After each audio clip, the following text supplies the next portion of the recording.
They were handing out glittery gift bags and blue wristbands at the entrance to the ballroom, one per cousin. The DJ was already shouting names over the speakers, his voice bouncing off the chandeliers like a rubber ball that wouldn't stop. My son stood on tiptoe beside me, his clip-on tie slightly crooked, clutching the little sketchbook he had turned into a handmade card for his favorite cousin. He had spent 3 hours on it, colored pencils lined up in rainbow order, a careful drawing of Ava surrounded by flowers and music notes. He had written, "Happy 16th birthday" in his best handwriting, the kind he only uses for special things. When the coordinator got to us, she glanced down at her clipboard, then at my sister Lauren. Something passed between them. A look, a signal. Lauren shook her head, just slightly, like she was swatting away a fly only she could see. The woman pulled the gift bag back from the table's edge. "Sorry," she said, not sounding sorry at all. "These are for family." My son blinked. His fingers tightened on the sketchbook. "I'm family," he said in the soft way he has, like he was asking permission, like he wasn't sure if his voice was allowed to take up space in the room. Lauren laughed. It was loud enough to turn heads, the sound of someone who found something genuinely amusing, not someone who was being cruel. That made it worse somehow, the casualness of it, the ease. "It's for the older kids, babe," she said, already looking past us toward the balloon arch. "He can hang in the arcade, but the little ones, we didn't order extra hoodies in whatever size he is." Whatever size he is. Around us, cousins in matching sweatshirts zipped up and compared wristbands. They held them up to the light. They took selfies. They belonged to something that had a uniform, and my son was standing outside the circle, watching them through glass. My mother appeared at my elbow. She patted my arm without looking at me. I knew what the pat meant. I had been receiving that pat my whole life. "Don't make a fuss, Emma. It's Ava's night." I could feel the heat move up my neck like a slow tide. My hands shook so badly I almost dropped the gift we had brought. The sketchbook card suddenly felt like contraband. I tucked it behind my back where no one could see it, where it couldn't embarrass anyone. My son's face closed down. That's the only way I can describe it, like a shop pulling its shutters at the end of the day. The openness that had been there moments before, the excitement, the anticipation, just folded inward and disappeared. He looked at the gift bag table again.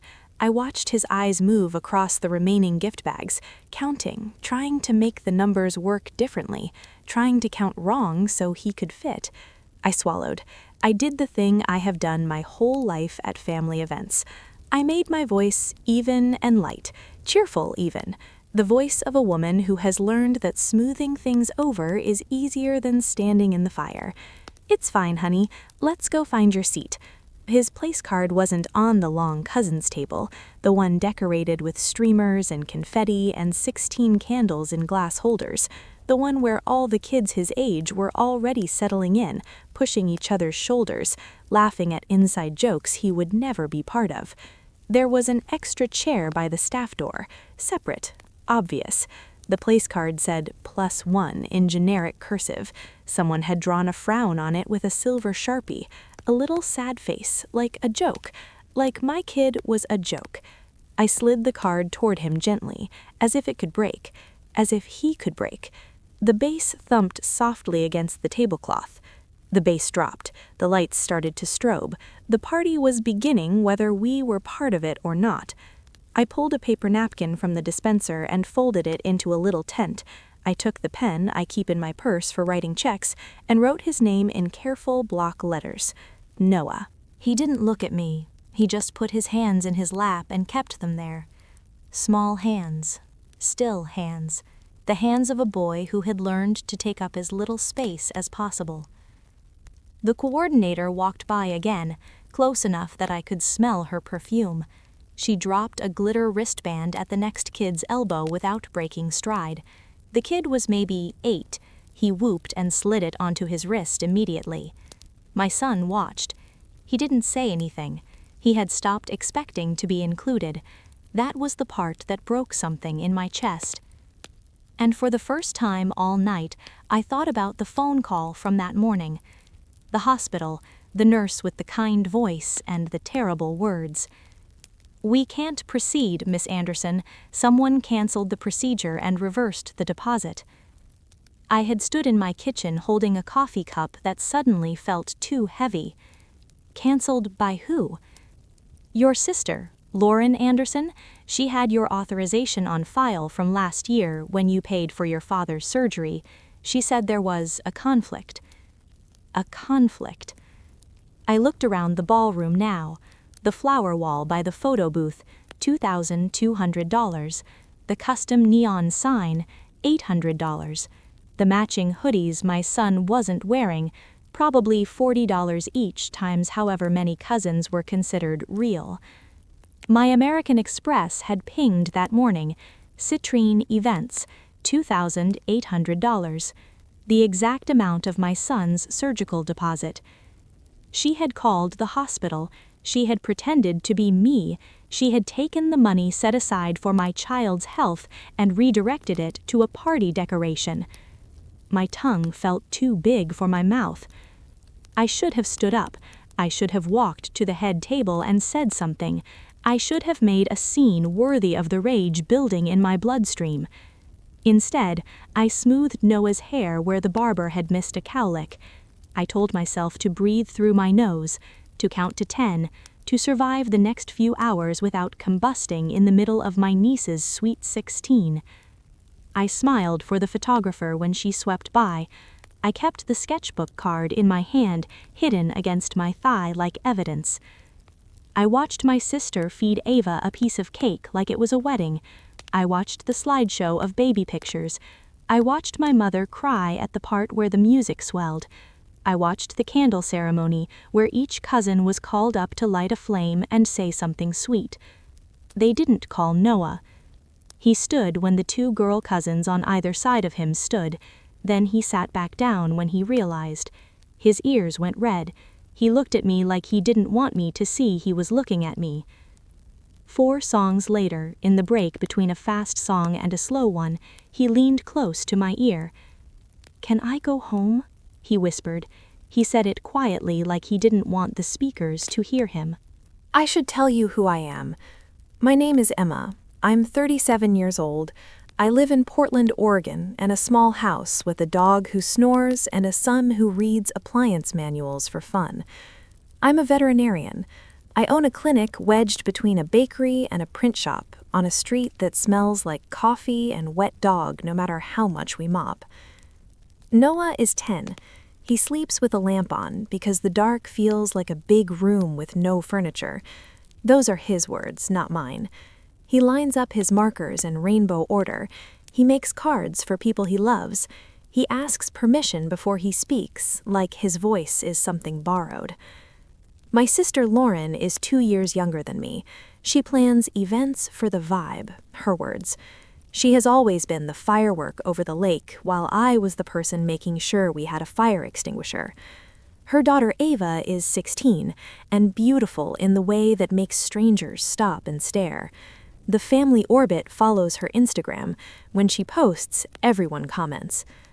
My parents still live in the split-level house in the suburb where we grew up. Dad is a retired plumber with a temper that simmers. Mom is a retired teacher who believes in traditions, discount codes, and keeping the peace at any cost. When I opened my clinic 5 years ago, the money started flowing in, out loud, as my mother put it. Visible, countable. My folks were proud. They told everyone at church. They told the neighbors. They mentioned it at every holiday gathering like it was a shared achievement. And then the asks started.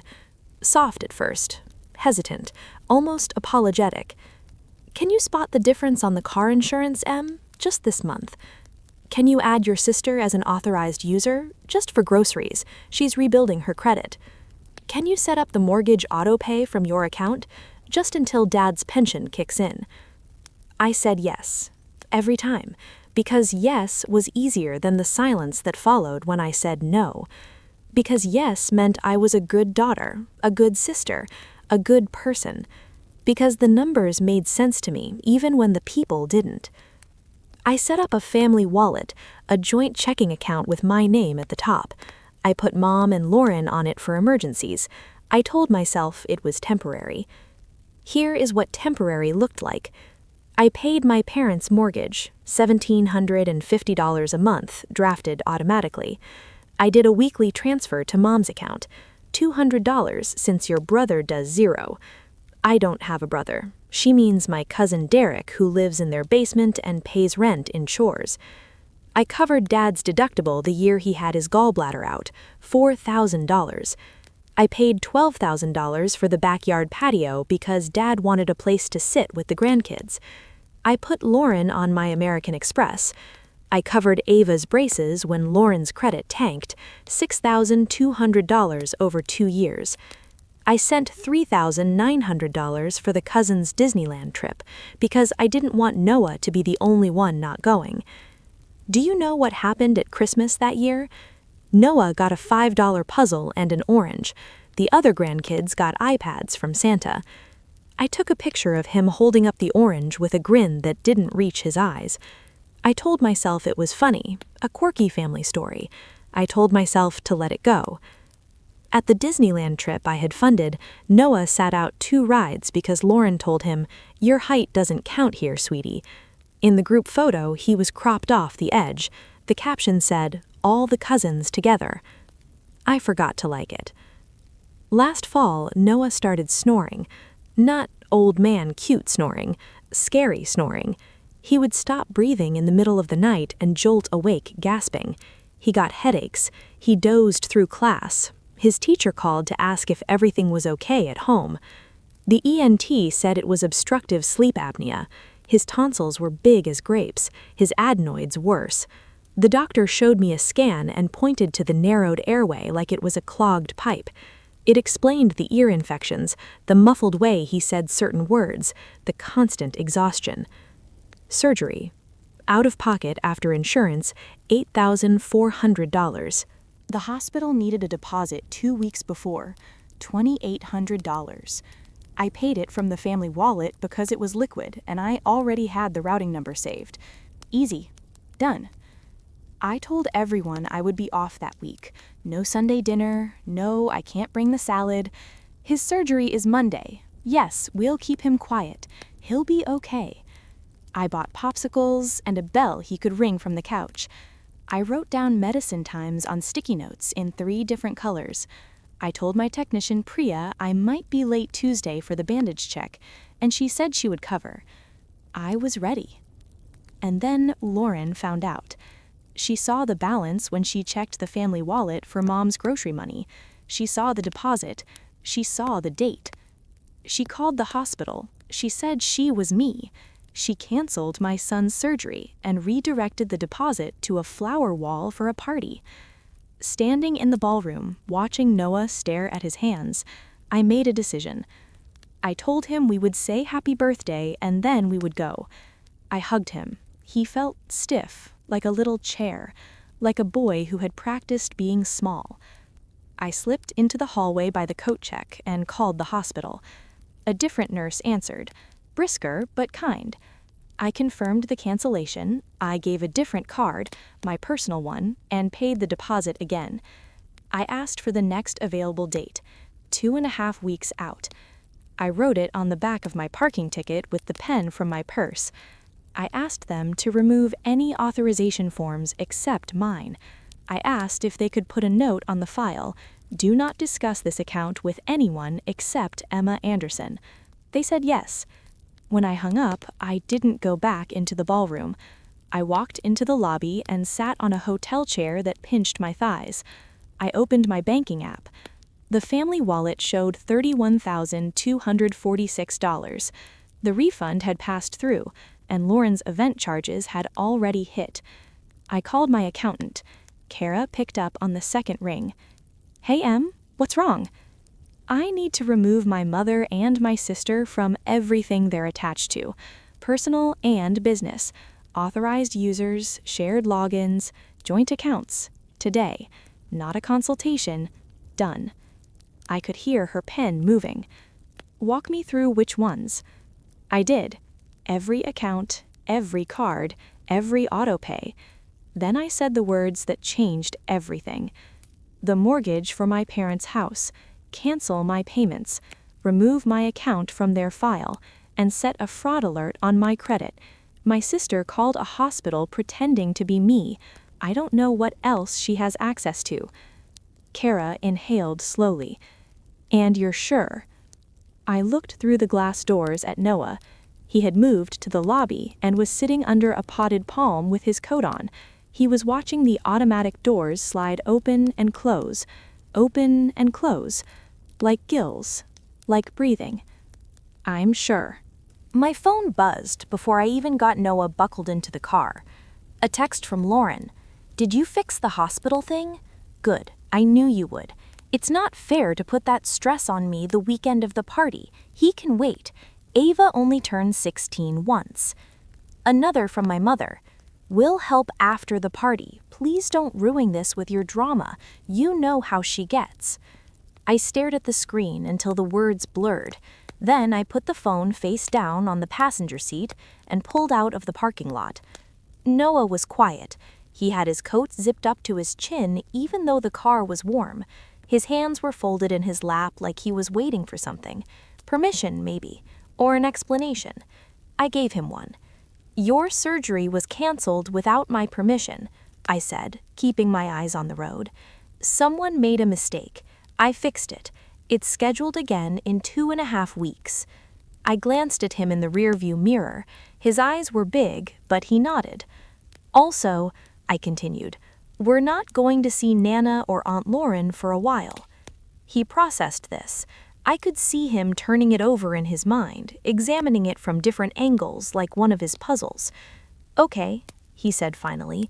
Then, can we get tacos? We got tacos.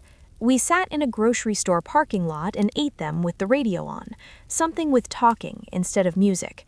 I finished the last DocuSign form on my phone while Noah counted the cars going by. The confirmation emails came through one by one. Your account changes are complete. Authorized user removed. Autopay canceled. I put my phone face down again. My heart slowed to a rate that did not make me feel like I might die inside my own chest. At 7 the next morning, my father pounded on my door hard enough to wake the dog. I opened it in my pajamas, hairs still flat on one side from the pillow. He was standing on my porch with his face the color of raw meat, a crumpled paper shaking in his fist. The house is being foreclosed, he said. Not yelled, said, but in a voice that was somehow louder than yelling. He shoved the paper at me. It was a payment plan termination letter from Pacific Crest Mortgage. It said autopay had been canceled by the primary payer. Account in arrears, intent to accelerate if not cured by a specific date. I took my card off your mortgage, I said. My dog went under the kitchen table. Noah came out of his room holding his pillow like a shield, eyes wide, watching from the hallway. You can't do that.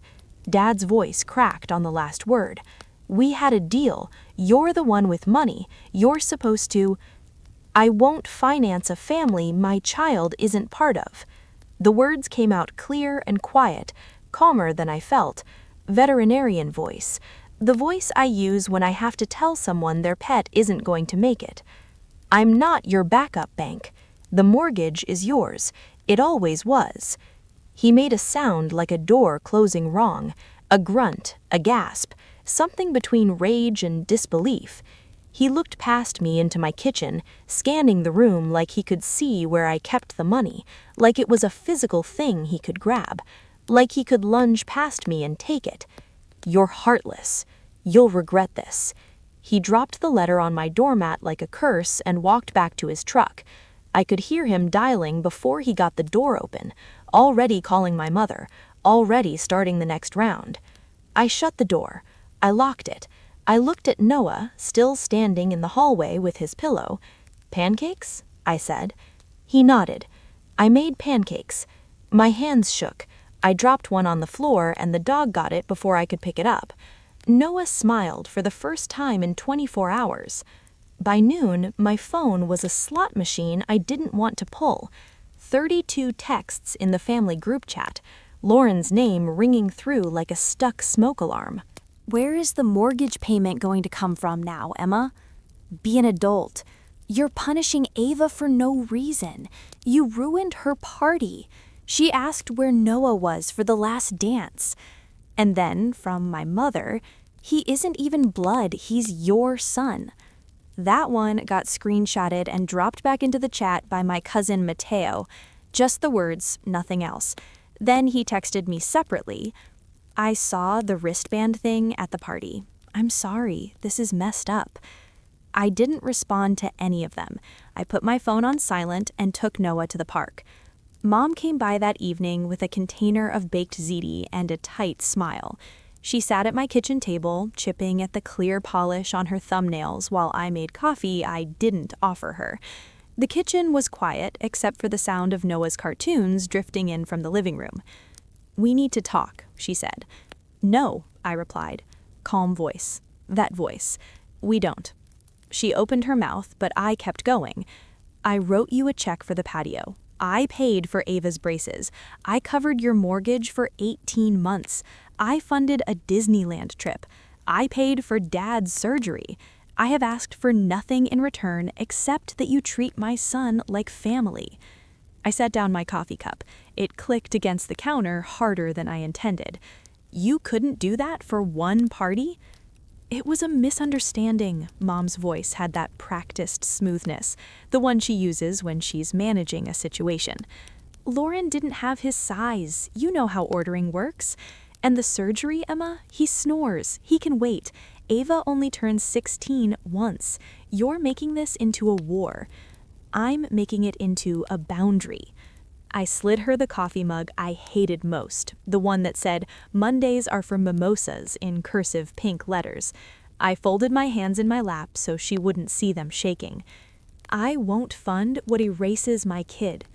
She teared up. She did the thing where she said, "After everything I've done for you," and listed the 3 times she drove me to soccer practice in the rain when I was 11, the time she helped me move into my first apartment, the casserole she brought when Noah was born.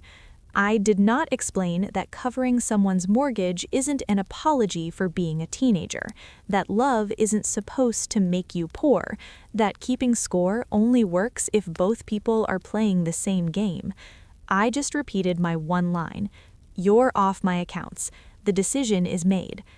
Dad called from the truck outside. He had talked to the bank. They had 30 days to catch up. He told Mom to wrap it up. "Fine," she said, standing. "We'll figure it out. You don't need to be so dramatic about everything." She left the ziti. I threw it away after she drove off. I didn't want anything from her kitchen in my refrigerator. Lauren didn't call. She posted a photo dump from the party with a caption about "the ones who really show up." Ava looked beautiful. In one picture, there was an empty chair at the cousins' table, the frown face place card. You could see the corners of my kid's name peeking out from where I'd written it on the napkin. I screenshotted it. Then I deleted the screenshot. Then I closed the app entirely. The weeks before surgery passed in a strange rhythm. At work, my technician Priya put a hand on my shoulder without asking what was wrong. "You did the right thing," she said, like she could read it on my face. She handed me a stack of patient files and a granola bar like it was medicine. We spayed a lab mix. We cleaned a cat's teeth. We saved a beagle who had eaten an entire sock. Normal things, good things, things that made sense in a world where families sometimes didn't. I paid the hospital deposit again at lunch from a new HSA account I had set up with the clinic's bookkeeper. I ate a tuna sandwich at my desk and changed every password I could think of. I wrote the surgery date on the whiteboard next to "order more heartworm tests." 2 weeks out, then 1 week, then the night before.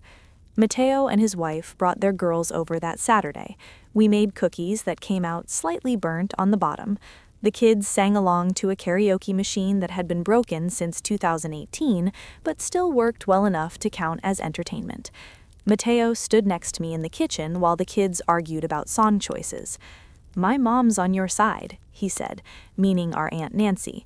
"She said your mom forgot what family means. Just for a minute, hopefully." He shrugged. I shrugged back. For a while, anyway, I said. I took calls from numbers that looked like debt collectors, but were probably my mother using borrowed phones. I stopped answering unknown numbers entirely. I paid my own mortgage, my own bills, my own way. I packed popsicles in the upstairs freezer for post-surgery. I bought a new bell, just in case. The night before the procedure, I sat on the edge of Noah's bed and told him the truth about anesthesia in the simplest words I could find. You'll feel sleepy. You'll have a dream, or maybe you won't. Then you'll wake up and your throat will be sore. I'll be there the whole time. The whole time, okay? He nodded seriously. Will you hold my hand? Until they make me let go. On surgery day, we checked in at 6:30 in the morning. The hospital smelled like lemon cleaner and fear. He squeezed my hand so hard I lost feeling in my fingers. The pediatric nurse had a sticker on her badge that said, "Ask me about dinosaurs." She asked him about velociraptors. He forgot to be terrified for almost 3 whole minutes. When they wheeled him back through the double doors, my knees went soft. I walked a circle around the family waiting room. Twice, 3 times. I threw away a cup of bad coffee without drinking it. I watched an old man sleeping in the corner with his mouth open and wondered if his mother had ever watched him disappear through doors like that. The surgery took 1 hour and 12 minutes. It felt like a year. The surgeon came out with a simple diagram drawn on a paper towel. He pointed at the shapes like they were a map of buried treasure. Big tonsils out, adenoids out. His airway was quite narrow. It's much wider now. He'll sleep better. He'll hear better. He'll feel like a different kid. I took the paper towel like it was a diploma, like it was proof that I had done something right. At home, I kept the bell next to the couch, even though Noah never used it. He slept with his mouth closed for the first time in more than a year. I stood in his doorway at 2 in the morning and listened like it was a superstition, like if I stopped listening, it would stop working. He dreamed so hard his fingers moved, his eyelids fluttered. The dog slept at the foot of his bed, snoring like a truck, and it was the best soundtrack I had ever heard. Recovery was slow and then fast. Popsicles for 4 days, soft foods for a week, then suddenly he was eating pizza and laughing at cartoons and asking to go back to school because he missed his library book. Mateo texted a heart emoji, then another one, then a lecture. I still think the timing was wrong, but I'm glad he's okay. Don't hold on to this grudge forever, Emma. I'm not holding a grudge, I wrote back. I'm holding a boundary. Silence. We didn't go back to Sunday dinners. The chairs at my parents' table are still there whether I sit in them or not. I told myself that if they wanted us there, they could ask with the truth. They could say the words, "We were wrong. We're sorry. He matters." They didn't. Not yet. Maybe not ever. But people shifted at the edges. Mateo and his girls came for pizza on Fridays. My Aunt Nancy dropped off soup and pretended she had made too much for just the 2 of us. Another cousin sent Noah a get well card with dinosaurs on it. My dad sent a text that said, "Paid the mortgage, figured it out." He attached a screenshot as proof. He didn't say sorry. I didn't ask him to. A week after Noah's follow-up appointment, he drew another card. He wrote "Happy Birthday, Ava" on the front and colored a flower wall carefully with his markers, the ones lined up in rainbow order. He drew stick figure cousins standing together, and on one he drew a hoodie. He wrote "all sizes" with an arrow pointing to it. He asked me to mail it. I looked at him for a long moment. "Do you want to send it?" He thought about it. Really thought. His forehead wrinkling the way it does when he's solving a problem. "Can we put it on the fridge instead?" We put it on the fridge, right next to the surgeon's paper towel drawing. We hosted our own little Cousin's Day that Saturday. I texted the group and told them there would be nachos and Mario Kart from noon to 3. I put extra chairs at the kitchen table and didn't take them down. 3 kids showed up. They brought their own controllers. They put their phones in a pile without being asked. They told Noah his new laugh sounded like a squeaky toy. He laughed harder. It echoed through the house. I still have one of the glitter wristbands from the party. It had rolled under the front seat of my car and stuck to a gum wrapper. For weeks, I meant to throw it away. Instead, I tied it around the neck of the fern on my kitchen windowsill, the one I almost killed twice, but managed to save with better light and regular water. It doesn't mean anything big, it just reminds me. I still send my parents' birthday cards with checks tucked inside. Small amounts, numbers that are gifts, not obligations. I write, "for groceries," and mean it loosely. I don't pay their mortgage. I don't answer calls that start with, "Do you have a minute for me?" I keep my accounts clean. When I log in and see authorized users, 0, my shoulders drop an inch. Noah sleeps. He grew an inch in 3 months. He raises his hand in class now. He stood at the front of his school concert and sang the dinosaur song louder than anyone. I sat in a folding chair and cried into a napkin I took from the concession stand. I am not a hero. I am not a villain. I am a mother who finally believed the evidence of her own spreadsheet.